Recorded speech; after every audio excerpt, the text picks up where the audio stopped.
because of gang members.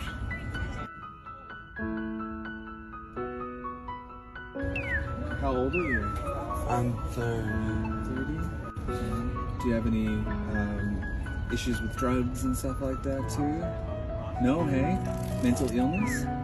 Mental illness, yeah. He said he's judged. People walk by him. They usually think that he's addicted or he has drugs because he's so slow to speech, because he's mentally handicapped. And what excuse do we have as a society to allow this to happen? The reason that I kept getting homeless is because of my poor choices. Some food. I know it's not a lot, but it's something.